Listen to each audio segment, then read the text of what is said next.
So welcome everyone to Career Chats, which is hosted by ArtsWorks and the College of Arts at the University of the Fraser Valley. My name is Elise Gertz and I am the Practicum and Internship Coordinator for the College of Arts. Today with us we have Anna Griffith, and Anna works at the University of the Fraser Valley. And interviewing her today is Dr. Linda Party. So Anna is an interdisciplinary performer and director with a PhD in theater and performance studies for York University in Toronto. Her early work was in dance, and she graduated from Simon Fraser University with a BFA in dance before moving into the world of theater in Toronto. Her directing and teaching focuses on embodiment. She believes that we can be better understood, or we can better understand the significance of everyday experiences by looking at them through the lens of performance studies, theater, dance, and/or cultural studies.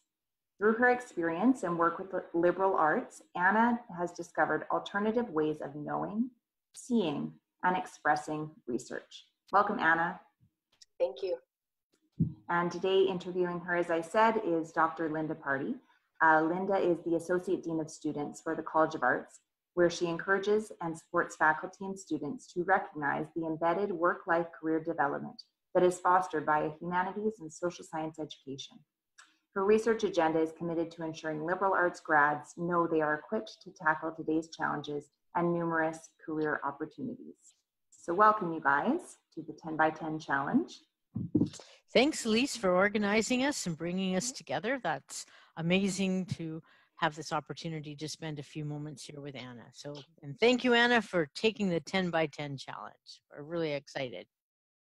So first, why theater and performance studies? Well, as far back as I can remember, I have looked at the world through the performances that people do, whether that's everyday performances of how they exist in the world or the cultural performances that we use to celebrate and know things in the world. So I've always had that love and that desire to study, and I had parents who were somewhat encouraging for me to go and explore that until I couldn't go any farther with that. And so then as I was in the world of dance, I never quite fit that well because I was really interested in very theatrical forms of expression that don't always fit within the box of dance. And in my undergrad, I got some experience with someone who did performance studies. And that really opened my mind to the amazing possibilities of looking at the world through a performance lens and all of the information that it gives us and the kind of knowledge that we can think about, the knowledge that we all contain within our bodies that we can then express through a performative way. When I was in my early 20s, I also broke my foot, which made my career choice of dance not that sustainable, and that came into really sharp focus for me. So I decided to pursue a path of looking at performance studies, and that led me to Toronto and all of the work that I did at York University. I've always been amazed, like when I was up at SFU and then I did my graduate work at Calgary and they have a dance program, and I was always amazed at the physicality and the piece of dance that isn't about the so you think you can dance kind of dance. Like it was much more interpretive and much more expressive and a much more research-based than it was about what I thought dance was about. So it was the first time I had ever been turned on to sort of seeing that they were using dance to interpret something else, a movement, that it wasn't about the dance. I mean, you had to be able to dance, but it wasn't about the dance or the music. It was about the story or the pain or that they were trying to demonstrate. And so I've always been taken back with it, but never really fully understood that there was a whole discipline of performance studies. So performance studies, let's think of it in terms of where do you use performance studies in careers, in work, in the world? Really good question. So when I think about how we can use performance studies in in career, I think about how we present ourselves as individuals, but we also present ourselves as an expert in whatever that is. So you might be, I might be Anna at home, and I have this mom performance that I do with my kids, a way of talking, a way of existing, a way of moving. And then as soon as I step out into the university, I'm this other version of myself. I'm Dr. Anna Griffith. I'm a professor. I have a different way of speaking, and sometimes those worlds collide when I have my children with me at the university. Those worlds come together. Mm-hmm. And so like it's not that you are faking any of these personas, but just you can think about the ways that performance lets us see different ways of existing in the world, or different knowledge bodies that happen within us. And I look at the different types of careers, like say, like, you know, to be a lawyer, to go into sales, to a physician that has to deliver bad news, someone who has to deliver good news. Those are all still ways of performing those types of roles of your job, so that you can, especially in stressful situations where you can then protect your mom self from your professional self. There's a performance base in the middle there.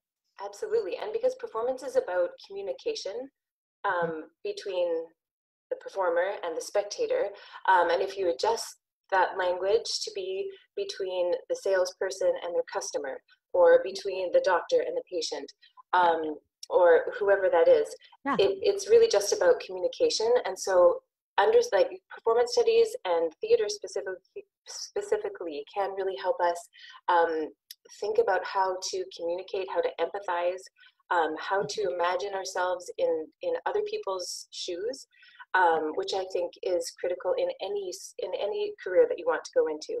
The more you can communicate empathetically with somebody else, then just the better you are equipped to do the job that you choose to do. 100% agree. So are you up for the 10 by 10 challenge? Yes. Okay. I love it. 10 questions in 10 minutes. And they're going to randomly come at you. So what makes you feel successful in your work? When do you know, yes, I did this, it's good? I think often when I see the aha moment, when students, because my work primarily is teaching, when I see students just have this moment where their eyes light up and they make these connections that they've done all by themselves. I might have facilitated the environment that they're in and kind of nudged people into situations where they can make those connections. But when the students do that all on their own, and then they come up with something that's so much more than I would have ever expected, that is success to me. Who are your early career influencers? So I've had many, but one that sticks out to me the most right now is Honor Ford Smith. She's an instructor. She's a doctor who works at York University, and she was one of the creators of the Sister Theater Collective in Jamaica. And I took a course with her in my first year in my doctoral work about the end of the end of the slave trade through the Middle Passage, and we were commemorating that anniversary, the 250th anniversary of that. And I've never experienced being woven into an understanding of colonization and decolonization as I was with that class and with her as the facilitator. And it stuck with me and shaped how I am as a person and how I am as a teacher. And one of the things that I'll always remember is when the conversation started to get really uncomfortable and backs were going up and everyone was feeling really on edge, she asked us to pull our circle tighter together. We were sitting on the floor, and so we literally had to scooch in, so we were shoulder to shoulder, knee to knee, and just the act of coming together to just sit with those uncomfortable feelings was very, very powerful. So she is, definitely one of my early mentors. And I think one thing you've touched on here is that transformative, we talk a lot about transformative learning and reflection, but I'm of the school of mind where I've had experiences similar to that, where transformative learning and reflection doesn't happen just by giving a reflective question to think about. It is an embodied, it's a whole mind, heart, physical, coming together and dealing with the uncomfortable. Mm-hmm. right? But you've got to create this space in which to deal with the uncomfortable. Yeah, absolutely. Yeah, good. When did you know you were good at, say, when did you know you could facilitate this uncomfortable space? I was going to ask you, when did you know you were good at what you do? But in drawing off of that, when did you know you'd be able to facilitate this type of learning? Well, I think there was one semester where I decided that I just couldn't go on kind of in this teaching in the same ways that I had kind of experienced growing up, honors course aside. And I really wanted to do that. I wanted to try to create spaces where students could really wrestle, like literally wrestle with material in a really hands-on, active, engaged kind of way. And I took a really big risk. And I just said, okay, if I was going to do this, what would that look like? What would every class, how could I create every class around that idea? And we did crazy things. This was a theater history class. And so, but I drew on all of the embodied kind of experiences that I've had in different disciplines and outside of school a lot. And I thought, how could I make this a play space for us to play with ideas and play with how we understand history? And I just went for it. I tried it. And at the end of that class, the number of students that came up to me to say that they've never enjoyed learning about history so much, and that through hands-on experiences with material that happened like thousands of years ago, they were actually able to really connect with the material, and they could see its relevance to them in their life like today. So that's when I thought, okay, maybe there is something that I can bring to an institution like UFE. Yeah, I think when I came to UFE in the beginning, I'd come out of those types of learning environments. And, at first I kind of definitely thought this is risk taking, it's risky. But again, the students responded, and in a way, like even 10, 20 years later, students still say, I remember what went on in your class, as opposed to, I got this grade. So that it is risky though. So we're going to go into the next question of innovation skills, which taking a risk is innovation. Yep. So what experiences have shaped your innovation skills and thinking around that risk taking? Yeah, so two big ones. When I was in graduate school, I also had a personal training business because I came from the dance world. I've always been interested in movement and what that can do for people. And as a way to make money, I got certified as a personal trainer. But then I brought all of that kind of just love of moving and embodiment into my personal training work. But what that entrepreneurial thinking really helped me to see was that there's no reason why I couldn't try something. So now, even though I'm kind of faced with daunting tasks, I think that the spirit of just let's try. What's the worst that can happen? It could be a failure, but you move on. You can lose clients, you move on. Your business goes under, you move on. And so that was one thing that really I think has helped me to just be a little bit brave and say, why shouldn't I just try it? Maybe I feel under prepared or I feel like an imposter, but why shouldn't I just go for it? Just from me and my perspective here. So that's one thing. And another thing that's really shaped kind of my innovation comes actually from the world of Muay Thai. So again, while I was in Toronto, I studied Thai boxing, so Muay Thai, quite seriously. And one of the things that really showed me was that when people come together and they sweat and they work really hard to get through a class or to get through a match, there's something that happens. And it doesn't matter how old you are or how fit you are or who you are, but there's something about sweating together in a room and suffering and getting through it that really it changes the dynamic in the group. So so I think that from that experience in Muay Thai, I approach classes as this, not like this grueling thing to get through, but with that same spirit of let's try to work through something and come together and then see what that coming together does for the material, for each other. And so so those two kinds of experiences really, I think, have informed me and how I teach and how I imagine what a space together can do. That's a cool analogy. So when you were a kid, what did you play with? And how does it relate to what you do today? Well, I loved making obstacle courses for my sisters. Mhm. So, and that's always been something that I still do it. I still make obstacle courses for our family to go through. Mhm. Whenever we walk through the park, we don't just sort of walk, we go in these little routes and we play follow the leader. And to me, like when I love that question, because it makes me think about how much gamification of material is really enjoyable, and it can make learning really Mhm. fun. And I think that's really important to me in my teaching. And I think that, like, why not? Yes, we're studying very serious topics in really serious disciplines often, but it could also be fun. And there can also be room for games within that to help Yeah. us learn and help us understand.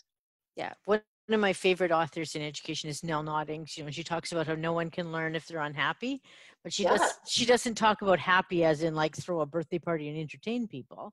She just Hmm. means that, you just need to find a way of being well together, being happy, being a bit playful, taking Hmm. risks, being able to laugh. If you're going to laugh at it later, laugh now. And I always think, yeah, that's how kids are, but then we squish it out of us. Absolutely. And I think that just it's making me think about one of the things that I loved about Muay Thai is that it was adults playing together, like brutal, like you're punching and kicking and Hmm. elbowing.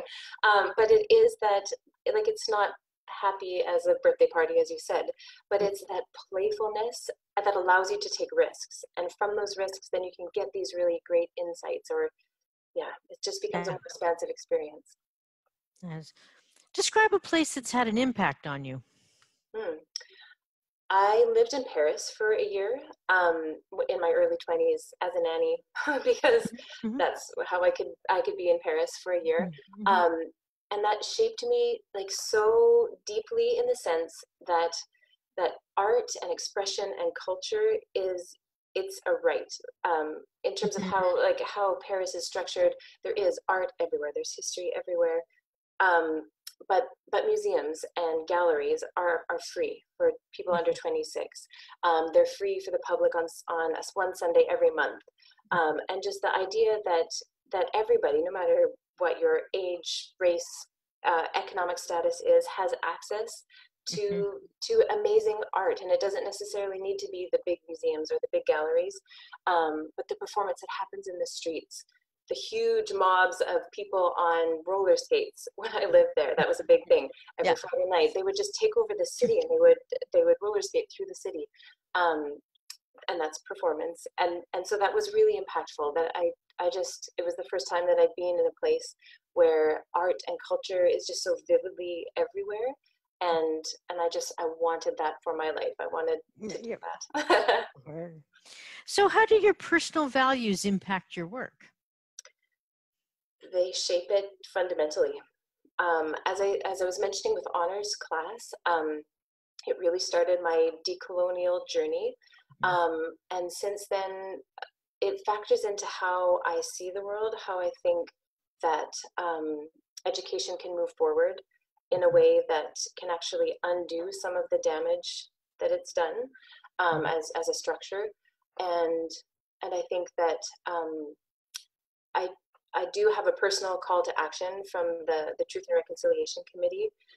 Their calls to action. I have a personal call to action that I try to kind of balance my work against. And so I'm always wondering, is this actually furthering decolonization, or is it adding to a colonial mentality? So I have this kind of checks and balances within my work, and I think that it's critical. I mean, this social moment that we're in is showing us that we Totally. just can't go on the way that things have been. Yeah.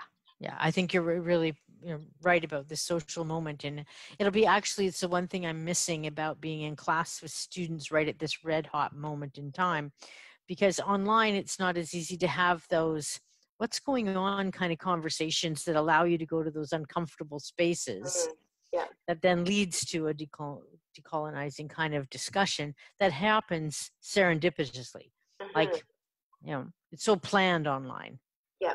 It is. And it takes away the embodied sensations that give us a lot of information, and that can show us that, yes, we can actually sit with this discomfort. I feel like we still need to do that online, but Mm-hmm. with that kind of distance that online experiences give us, it doesn't have the same kind of immediacy, doesn't No. have the same visceral impact. No, we can never all come into a small circle and actually touch each other's knee and realize that we're all nervous, right? Yeah, exactly. That we're all vulnerable. Yeah. Yeah. What are the major factors that have contributed to your career choice? Think of 2 major factors that just pop in the top of your head. So just how can I always be creative is the first kind of factor. And then how can I use my love of games and facilitation? Those are the 2 kind of main things that come together. And then I just sort of fell into teaching because those are the places that they kind of cross. Yeah. What are you reading right now? Resmaa Menakem's My Grandmother's Hands. It's about cultural somatics and understanding how racism affects bodies and how bodies hold racism, and then how we can use somatics to maybe undo some of that. I'm going to have to look that up. So good. Very, very powerful. Okay. New summer book. Yes, thank you. We're at the end, and when you think of the future, what do you dream of? So I have big dreams and then closer dreams. My big dreams, I really hope that higher education gets rid of grades and we move to an ungraded system. That could be then, we can then make assessments based on how well students are actually using information in their, not just portfolios, but in their applications of material. Yeah. So that is one of my bigger dreams. And then it's still a big dream, but I hope that my kids can live in a world with it where they just feel safer. Right now they don't. And yeah. I mean, even I've got older kids, and I don't know if they have the same sense of hope and possibility that I had when I was their age. Yeah. And that makes me sad at times. And I think, okay, we've got to believe that that generation of students who are in our classrooms now are the ones that are going to be the catalyst of changing it, so that your kids feel safer. You know? Yep, absolutely. And so that we all can hope. And I think that it's there. We have the potential to that. Yeah. But we just have to mobilize. Yeah. But I think to get there, we're going to have to, like you say, have those conversations that are uncomfortable, and then find a way to move forward. Yeah, absolutely. Yeah. Well, thank you. The 10 by 10, we've done it. You've answered some very deep questions in a very short period of time. And I really appreciate you spending this time with us and helping our students and faculty get to know a little bit more about you and a little bit more about performance studies, because I think there's some education that we need to do around really what that is beyond dance as we think of it as entertainment. Thank you very much for some great you. questions. Yeah, thank you.